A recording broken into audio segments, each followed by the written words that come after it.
Anybody can be a good person. You could be a Buddhist, Muslim, you could be whatever, atheist. Anybody can live a life where they are just a good person.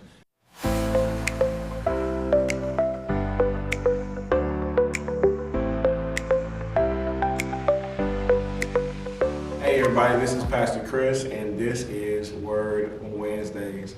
The question on the table today is, what is the difference between being a good person and living a life of faith? The Bible lets us know that there is a difference. Anybody can be a good person. You could be a Buddhist, Muslim, you could be whatever, atheist. Anybody can live a life where they are just a good person. That just means we conform to societal norms of being kind and being generally nice to people. Anybody can do that. But living a life of faith requires us to have a much deeper relationship with God Himself. The Bible tells us there's three things that we can have a deeper relationship with God. And it's guided by trust, obedience, and that there's a transformation that happens on the inside of us once we have this relationship with Him. In Hebrews 11:6 it says, "And without faith it is impossible to please God, because anyone who comes to Him must believe that He exists and that He rewards those who earnestly seek Him." So the first question I would tell you or ask you, if you're trying to figure out if you're just a good person or you're living a life of faith, is, are you seeking God? Is He the first person that you seek when you go through things in life, or when you have a big decision to make in life, or just when you're just trying to figure things out? Are you actively seeking God every single day? When we actively seek God, we're saying to Lord, I trust you.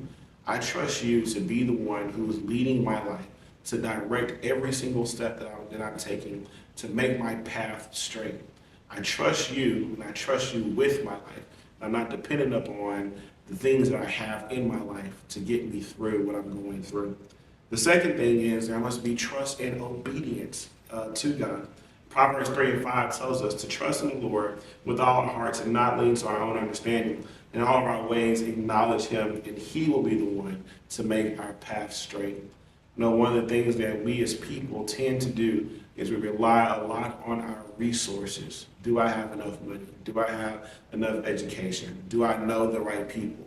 Am I in the right club? Am I in the right social circles? He tells us to trust in Him and Him alone. And He's the one who will lead and guide and direct and make our path exactly what it is supposed to be. Learn to trust in Him, not trust in men. And then he says there's a spiritual transformation that occurs. In the book of 2 Corinthians chapter 5, verse number 17, he says, "Therefore, if anyone is in Christ, the new creation has come. The old is gone and the new is here." When we get into a relationship with Him, literally our old self dies. That old sin man dies. And we are a new creature in Christ. I would hope that you have given your life to Him. I would hope that you have put your trust and your faith in Him, knowing that He is the one who will do the things for you in your life that needs to be done.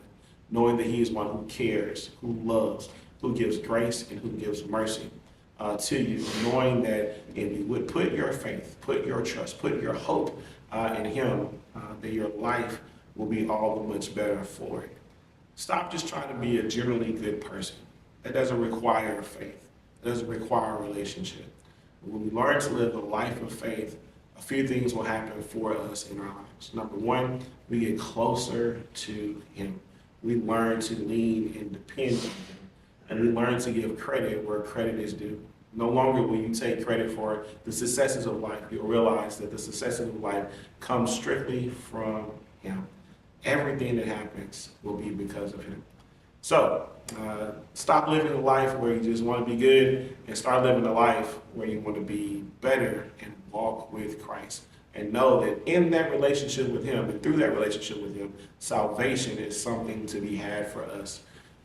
This has been Word Wednesday with Pastor Chris. Look forward to seeing you next week.